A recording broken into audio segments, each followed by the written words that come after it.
Oscar Reta para Línea Directa. Question for Kyle. You have here a lot of homers in every MLB stadium.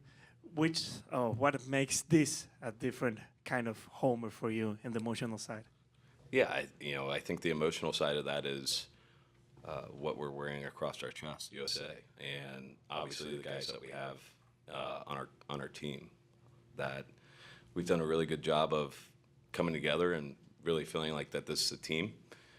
We know that it's short, but for us to go where we want to go, we need to all play together and go from there. So to have that little spark, it started with Ernie there, a big hustle play to get to first base, and he makes a heck of a dirt ball read after the PCA double, and was us able to get a good piece on it and got it out, but we kept the inning going too. I think that was the big thing. It wasn't just a one and done. We kept the inning going, and Gunnar with a big hit here, and it just kept going from there.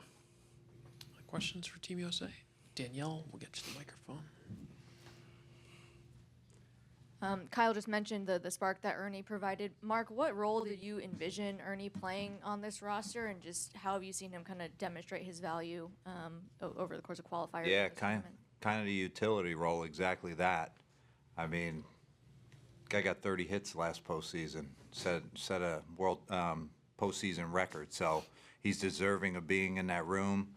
And wanted to get Gunnar and him in the lineup.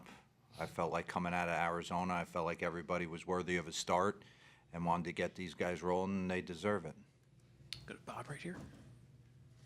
Yeah, Mark, now that Mexico is next, you remember 23 and just your respect for that team that's played so well over the past few years. Yeah, no question. U.S. has had their hands full with them in this tournament the last couple of installments of it. I certainly haven't forgotten about it, and I know Kyle probably the same. So got the right guy on the mound in Paul Skeens, stacked bullpen, awesome lineup, and we'll get after it. Kyle, you've been in playoffs, World Series a lot. Does that atmosphere against Mexico last time rank right up there with atmospheres you've been in? Yeah, I won't forget that game. That was a pretty cool one. Never seen Arizona Stadium sold out, electric stadium, electric feeling, and looking forward to our next matchup here. Go to the second row, Gabriel.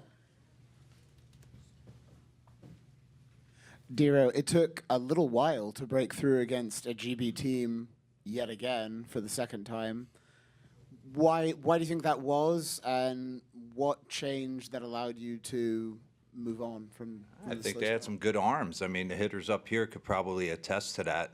After their starter came out, he gave them a little bit of length. They had a guy throwing 97 miles an hour, then brought in Scrub, and Kyle was able to... For Monday's game, is your game plan, could your game plan change, make a big difference depending on that decision? Yeah, I honestly, I think we have the best 30 players in the world in that clubhouse, and they're coming together as a team. So I don't really think it's going to matter who he starts. We're going to put a lineup out there and get after it. One row ahead.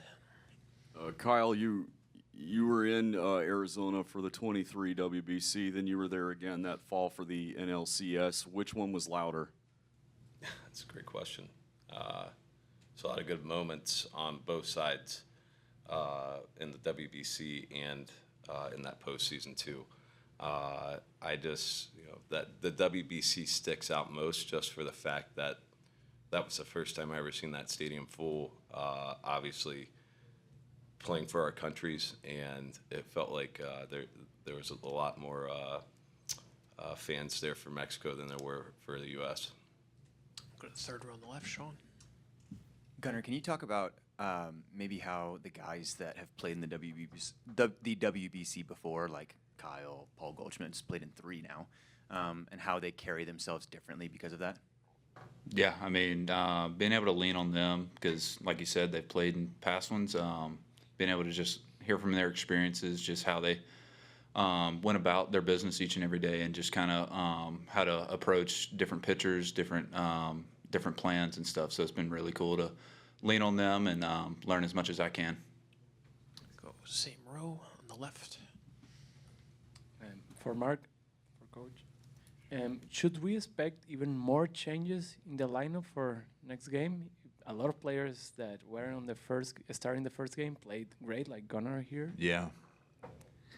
Yeah, I'll get with our coaching staff, but at the end of the day, I honestly, I have trust in the 14 position players that we have brought in. They have come together.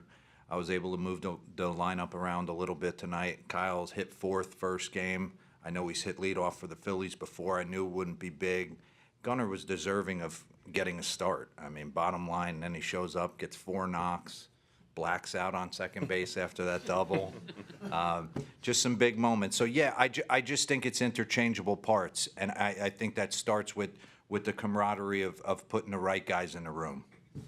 And Gunnar, what went through your head when you hit that double? You were really like expressing a lot of feelings. Yeah, not much, honestly. As soon as I rounded first, not much went through my head after that, but I was just fired up because just following up his home run, I mean, you live for that kind of stuff as a ball player, just those high emotion moments, and being able to come through, and that was pretty cool. Anything else for Team USA? We'll finish up with Bob right here.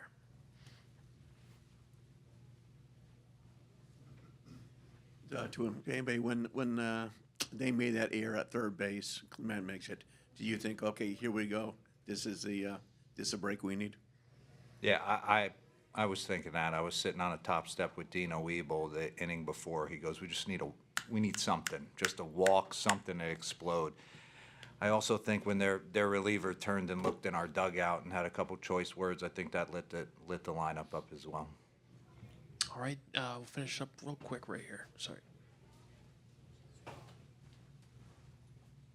Yes, just for Mark, a lot of fans have been asking in what scenarios can Clayton Kershaw pitch in the WBC, and they think these very first 2 games has been a great scenario for him to come out on the mound.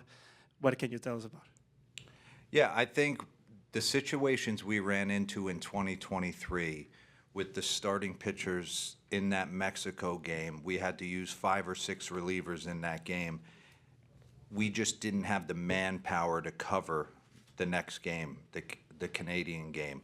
I wanted to have someone down there who could give us 60 pitches if something. He would be used in an emergency situation to kind of reset our bullpen. That's why I wanted him here. And if you're going to get somebody, it's tough to get somebody who's getting ready for a season, to ask a parent club to come and not know if they're going to throw.